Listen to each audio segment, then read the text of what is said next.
ធ្វើដូចមែនទេគេខូចចិត្តរឿងស្នេហាគេ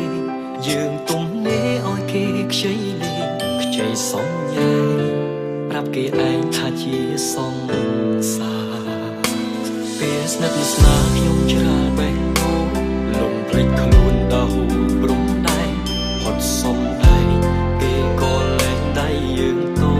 ទេតួសង្សារខ្លែងខ្លាយម្នាក់នេះស្រាប់តែចេះប្រច័ណ្ឌមាននេះទីមទីស្នេហ៍ទីចង់ក្បែរទាំងក្រៅសាច់ឬអូនជានាគ្នាវិញហើយទើបលែងហៅបងមិនឈឺគេចប់រឿងអ្នកបាត់បងស្នេហ៍ទៅជាប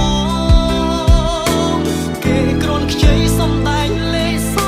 ឈួតខ្លួនតែស្រឡាញ់គេមែនគុំវងវេខ្លួនឯងជួយទុំខ្លួនឯងសួរខ្លួនឯងថាជាអ្នកណា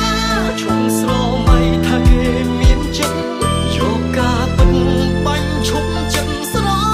ឡាញ់គេលោកនេះមនុស្សល្អច្រើនគូគូគុំតែឈរតែជាព្រោះគេ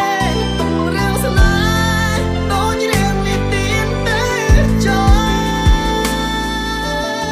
សិតស្លាញ់នីតាមែនសិតដឹងអីថានីតាគ្រាន់តែយកសិតបញ្ឈឺរណយខ្ញុំដឹងថាខ្ញុំគ្រាន់ជាតួអង្គមួយដែលគេខ្ចីសម្ដែងពេលគេឆ្លុះគ្នាតែប៉ុណ្ណោះមកវិញសក្អីហ្នឹងណាជួយសម្ដែងទាំងបេះដូងមែនទេ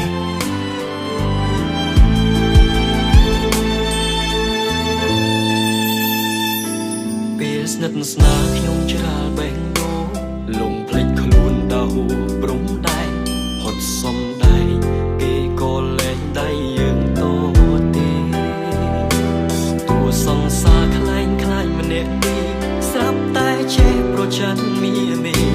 ទីមទីស្នេហ៍ទីចង់ក្បែរទាំងក្រៅសាច់ឬអូនជានាងគ្នាវិញហើយទើបលែងហៅបងមិនឈឺគេចប់រឿងអ្នកបាត់បងស្នេហ៍ទៅជាបងគេគ្រាន់ខ្ចីសំដែងលេសឈួតខ្លួនតែស្រឡាញ់គេមែនគុំវងវេ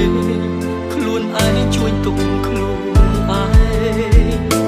សួរខ្លួនឯងថាជាអ្នកណាឈុំស្រមៃថាគេមានចិត្តយកការពិតបាញ់ឈប់ចិត្តស្រឡាញ់គេលោកនេះមនុស្សល្អច្រើនគូគូគុំតែឈរតែជាព្រោះគេទំរឿងស្នេហ៍ដូចរឿងនេះទៀនទេចោអូនជានាងគ្នាវិញហើយទើបលែងហៅបងបាញ់ឈឺគេចប់រឿងអ្នកបាត់បងស្នេហ៍ទៅជាបងគេគ្រាន់ខ្ចីសំដែងលេសឈួតខ្លួន